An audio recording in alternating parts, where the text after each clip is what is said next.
உலக மக்கள் எல்லோருக்கும் வணக்கம். இது உங்கள் அம்பிகை ஜோதிடம். நான் உங்கள் ஜி கோபால் பேசுகிறேன். இன்னைக்கு குரு பகவானுடைய வக்கர பயிற்சி பத்தி நம்ம பார்க்க போறோம்.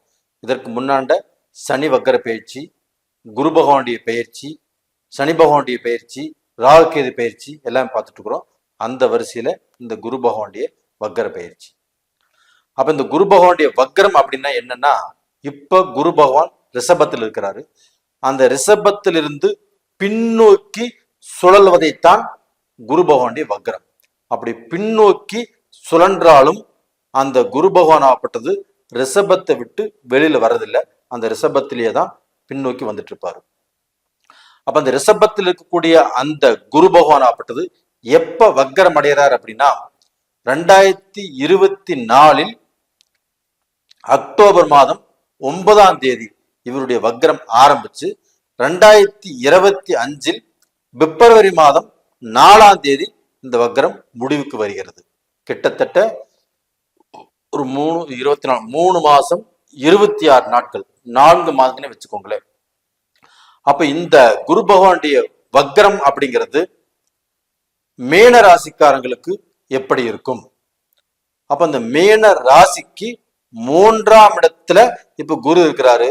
மேன ராசியுடைய அதிபதியே குரு பகவான் தான்.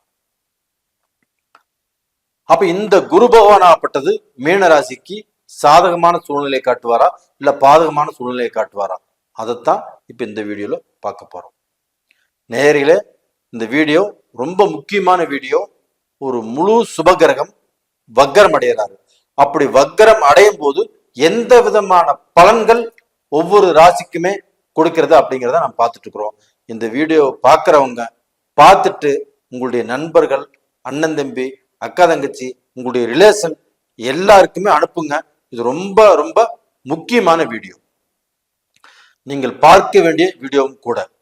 அப்போ இந்த குரு பகவான் அப்படிங்கிறது மீன ராசியினுடைய அதிபதி. அப்ப அந்த மீன ராசியினுடைய அதிபதி ஆகப்பட்டது 3ஆம் இடத்துல வக்கரம் அடைஞ்சு மறைஞ்சிருக்கிறாங்க.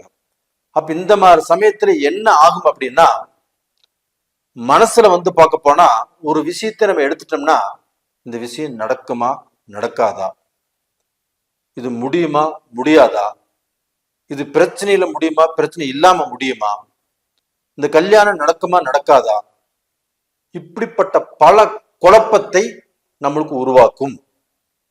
அப்ப அந்த குழப்பத்தை உருவாக்கும் போது நம்மளுடைய மன நிம்மதி அந்த இடத்துல பாதிக்கப்படுது. அந்த மன நிம்மதி பாதிக்கப்படும் போது மன சந்தோஷத்தை நம்ம இழக்கிறோம். அப்ப இந்த நெகட்டிவ் திங்கிங்ஸ் ஆகப்பட்டது இந்த காலகட்டத்துல கண்டிப்பாக இந்த குரு பகவானுடைய வக்கர பயிற்சி உங்களுக்கு ஆரம்பிக்கும். அப்ப மீனராசிக்காரங்களே, நீங்கள் உங்களுடைய மனதை நல்லா கண்ட்ரோலா வச்சுக்கோங்க. அப்ப உங்களுடைய மனசுல பார்க்க போனா நெகட்டிவ் திங்கிங்க்கு இடம் கொடுக்காதீங்க. முதல்லயே 7.5 சனி உங்களை தொற்றுச்சு. அந்த 7.5 சனியினால வேலையில பிரச்சனை, குடும்பத்துல பிரச்சனை, பிசினஸ்ல பிரச்சனை, பழக்க வழக்கத்துல பிரச்சனை, இது மாதிரி எத்தனையோ பிரச்சனைகளை சந்திச்சு இந்த பிரச்சனைகள் தீருமா தீராதா, இப்ப இந்த பிரச்சனை நம்ம வெளியில வருவோம்னா வரமாட்டேனா, எனக்கு நல்லது நடக்குமா நடக்காதா, இந்த மாதிரி குழப்பத்துல நீங்க வாழ்ந்துட்டு இருக்கிறீங்க. இந்த மாதிரி குழப்பத்துல இந்த குரு பகவானுடைய வக்கர காலங்களாகப்பட்டது நம்மளுக்கு வேகமாக முடிவெடுக்க வைக்கும், வேகமாக சிந்திக்க வைக்கும். அப்ப இந்த காலகட்டத்துல நம்ம திட்டமிடுதல், ஒரு விஷயத்தை பத்தி நம்ம பிளான் பண்றோம்னா அந்த திட்டமிடுதல்ங்கிறது ஸ்ட்ராங்காக இருக்கணும். அப்ப இதை விட்டுட்டு நம்ம குழப்பம் அடைஞ்சோம்னா குழப்பம் அடைஞ்சிட்டே இருப்போம். இப்ப இந்த மீனராசிக்காரங்க இந்த 7.5 சனியில நிறைய பேர் கல்யாணம் பண்ணியிருப்பாங்க. கல்யாணம் பண்ணினதுக்கு அப்புறமாப்பட்டது நம்ம கரெக்டான லைஃப் பார்ட்னர் தான் தேர்ந்தெடுத்துமா, இல்ல இந்த லைஃப் நீடிக்குமா நீடிக்காதா, இந்த மாதிரி சில குழப்பங்கள் உருவாகும். ஒரு பொண்ணு காதலிச்சுட்டு இருப்பாங்க, இந்த பொண்ணு கூட நம்ம லைஃப்ல கல்யாணம் பண்ணிக்குமா இல்ல பண்ணிக்க மாட்டோமா, ஏதாவது பிரச்சனை வந்துருமா, ஏதாவது குழப்பங்கள் வந்துருமா, இது மாதிரி எல்லாமே நெகட்டிவா திங்க் பண்ணக்கூடிய சூழல்கள் உருவாகும். அப்ப அந்த நெகட்டிவ் அப்படிங்கிறது எடுத்துருங்க. எடுத்துட்டு கண்டிப்பாக உங்களுடைய நீங்க வணங்க வேண்டிய தெய்வம் அந்த குரு பகவானை வணங்கி வாங்க ஒவ்வொரு வியாழக்கிழமை நாளும். அப்ப அந்த குரு பகவானை வணங்கி வரும்போது கண்டிப்பாக உங்களுக்கு இருக்கக்கூடிய பிரச்சனைகள் ஆப்பட்டது தீரும். அது போக அந்த மனோகாரகன் சந்திர பகவானை, உங்களுடைய ராசிங்கிறது மீன ராசி, உங்களுடைய ராசியை ஆள்வது அந்த சந்திர பகவான். அந்த சந்திர பகவான் அந்த மனோகாரகன் அப்படிங்கிறதுனால உங்களுடைய மனசு திடமாக இருப்பதற்கு நீங்கள் சந்திர பகவானை வணங்குவாங்க. திங்கட்கிழமை நாள்ல அந்த நவகிரகங்கள் இருக்கக்கூடிய சந்திர பகவானை வெள்ளைப்பூ போட்டு வணங்குவாங்க, மனசு திடமாக இருக்கும். இப்ப வெளிநாட்டுல இருக்கிறவங்க இல்ல வெளிநாட்டுக்கு வேலைக்கு போனவங்க, இப்ப இங்கிருந்து நமக்கு விசா கிடைச்சுன்னா வெளிநாடு போவோமா, நான் விசா அப்ளை பண்ணியிருக்கிறேன் எனக்கு வேலை கிடைக்குமா, அது எல்லாமே கண்டிப்பா கிடைக்கும். உங்களுக்கு வேலை கண்டிப்பாக கிடைக்கும், நீங்க அப்ளை பண்ணியிருந்தா அது நடக்கும். ஆனா கொஞ்சம் காலதாமதமை நடக்கும். அதுக்குள்ள வேற எந்த குழப்பத்துக்கும் நீங்க ஆளாக வேண்டாம். அப்படி அந்த வேலை வாய்ப்புகள் கிடைச்சாலும் அந்த வேலை வாய்ப்புகள்ல நீங்கள் வெளிநாடு போய் சம்பாரிச்சு நல்லா இருப்பீங்க, சம்பாரிச்சு இந்தியாவில சொத்து வாங்கக்கூடிய வாய்ப்புகளும் இருக்குது.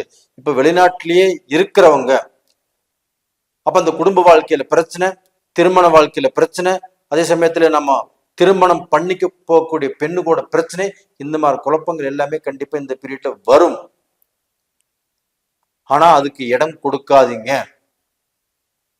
இப்ப நான் முன்கூட்டியே எதுக்கு சொல்றோம்னா, இந்த மாதிரி சூழ்நிலை இது மாதிரி டைவர்ட் ஆகக்கூடிய அளவுக்கு வாய்ப்புகள், அடுத்தவங்களுடைய சொல் பேச்சு இந்த பீரியட்ல கண்டிப்பாக அது உண்மையை நினைச்சு நீங்க கேட்பீங்க. அப்ப அடுத்தவங்கனாலேயே உங்க குடும்பத்துல குழப்பங்கள் உருவாகும். அப்ப நல்லா வாழ்ந்துட்டு இருந்த குடும்பமாகப்பட்டது கெட்டு போயிருச்சு, அவனாலதான் கெட்டு போச்சு, அவளாலதான் கெட்டு போச்சு, இப்படிங்கிற சூழ்நிலைகள் உருவாகும். எதையுமே கண்ணுல பார்த்தா தான் அது மெய், காதல் கேட்டாதான் அது மெய், அப்படி எடுத்துக்கோங்க.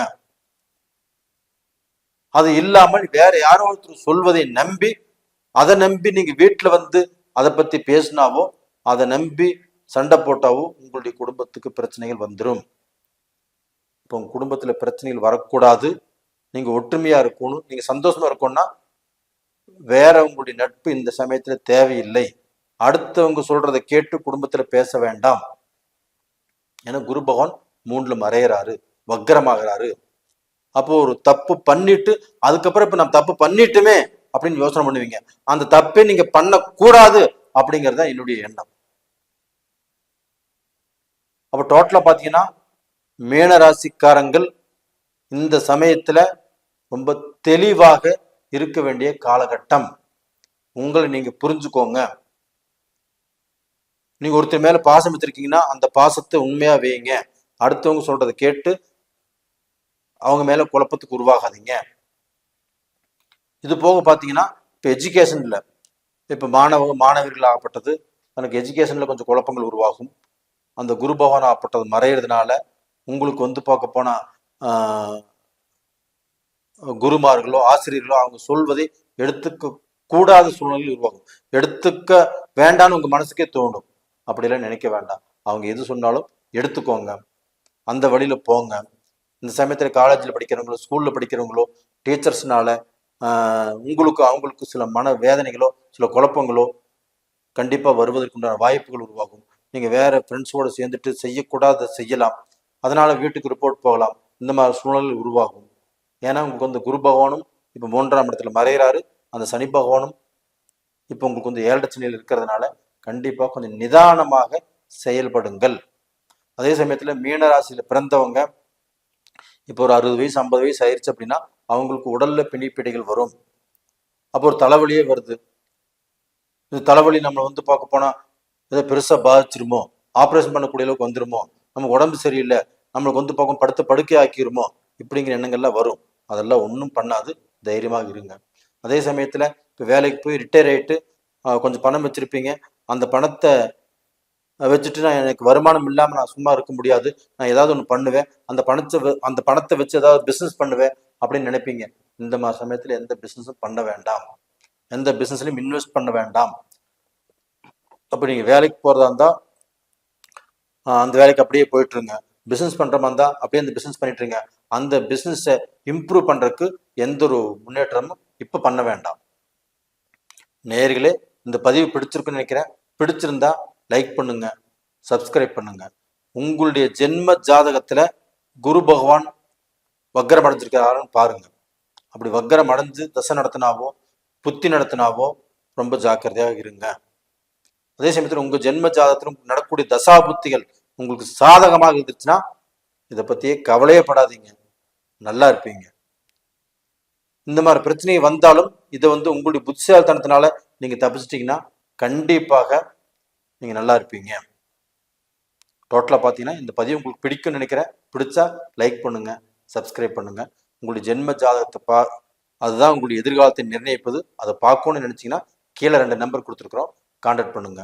உங்களிடமிருந்து விடைபெறுவது உங்களின் ஜி கோபால். நன்றி, வணக்கம்.